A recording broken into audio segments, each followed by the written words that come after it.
मैं मंडी संसदीय क्षेत्र की जनता का, प्रबुद्ध जनता का धन्यवाद करना चाहता हूं, जिन्होंने 45% वोट शेयर हमको दिया। देश में तो चला नहीं है।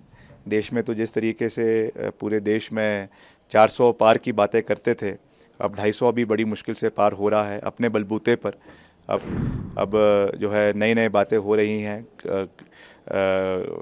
नीतीश कुमार को जो है वो उप प्रधानमंत्री बनाने की बातें हो रही हैं, ऐसी ऐसी बातें हो रही हैं। बाकी जो प्रत्याशी जीती हैं उनको मैं बहुत बहुत शुभकामनाएं देना चाहता हूं। मैंडेट लोगों का है, वो स्वीकारना हमको भी है, उनको भी बहुत बहुत बधाई है। मैं मंडी संसदीय क्षेत्र की जनता का, प्रबुद्ध जनता का धन्यवाद करना चाहता हूं, जिन्होंने 45% वोट शेयर हमको दिया और करीबन 4.5 लाख मत वहाँ से हमको दिए। उसके लिए मैं उनका दिल की गहराइयों से धन्यवाद करता हूँ।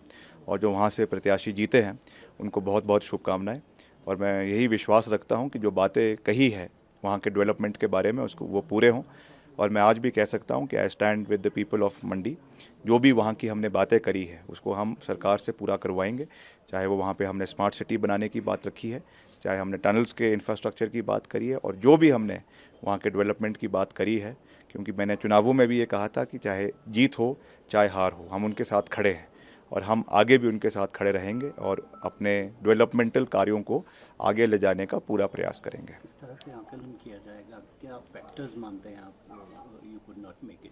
नहीं, निश्चित तौर से देखिए, वहाँ पे प्रधानमंत्री जी का व्यक्तिगत रूप से आना, योगी जी का व्यक्तिगत रूप से आना, गडकरी जी का व्यक्तिगत रूप से आना, ये सब चीज़ों का इम्पैक्ट रहा होगा। निश्चित तौर से उसकी वजह से ये परिणाम रहा है। मगर फिर भी हम इसका आंकलन अभी, क्योंकि मतदान कई केंद्रों पे अभी भी चला हुआ है, जो काउंटिंग है वो अभी भी चली हुई है, तो उसको हम आने वाले समय में देखेंगे कि कैसे उसमें कहाँ पे शॉर्टफॉल्स रहे, क्या कमियाँ रही, और उससे एक्सपीरियंस लेते हुए उसको बेटर करेंगे for the times to come. Assembly by election में कांग्रेस 4 सीटें जीत कर आई है, इस मैंडेट को किस तरह नहीं, ये भी निश्चित तौर से देखिए, प्रदेश की जनता बहुत पढ़ी लिखी है और उन्होंने क्लियर कट मैंडेट जो है हिमाचल में जो अस्थिर करने के प्रयास भाजपा की सरकार, भाजपा के नेता कर रहे थे, उसके खिलाफ ये मैंडेट दिया है। मुख्यमंत्री जी को दिया है, सरकार को दिया है, कांग्रेस पार्टी को दिया है। और ये साफ है कि 3.5 साल तक कांग्रेस पार्टी की सरकार पूर्ण बहुमत के साथ हिमाचल में चलेगी, अपना कार्यकाल पूरा करेगी, और जो भी हमने काम यहाँ पे इनिशिएट किए हैं उनको पूरा करने का कार्य हिमाचल के अंदर करवाया जाएगा, ये मैं कह सकता हूँ। फाइनली क्या अभी भी मानते हैं कि मोदी फैक्टर अभी भी काम कर रहा है? एंड दूसरा, कंगना को क्या कहेंगे आफ्टर अ विक्ट्री? देखिए, मोदी जी का फैक्टर तो वैसे तो देश में तो चला नहीं है। देश में तो जिस तरीके से पूरे देश में 400 पार की बातें करते थे, अब 250 भी बड़ी मुश्किल से पार हो रहा है अपने बलबूते पर। अब जो है नई नई बातें हो रही हैं। नीतीश कुमार को जो है वो उप प्रधानमंत्री बनाने की बातें हो रही हैं, ऐसी ऐसी बातें हो रही हैं, तो वो चीज़ें देखेंगे।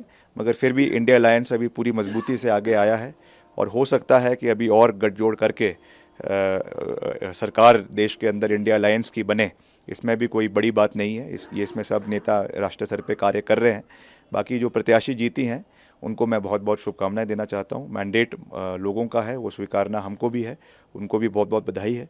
मगर मैं यही कहूँगा कि हम तो लंबी गेम के खिलाड़ी हैं और आपके साथ खड़े हैं, मंडी के साथ खड़े हैं। अब आगे देखेंगे कि जो बातें हुई है वो धरातल पे कितनी उतरती है, कितना समय मंडी के लोगों को मिलता है, ये तो समय ही बताएगा। मगर जीती हैं उसके लिए उनको शुभकामनाएं।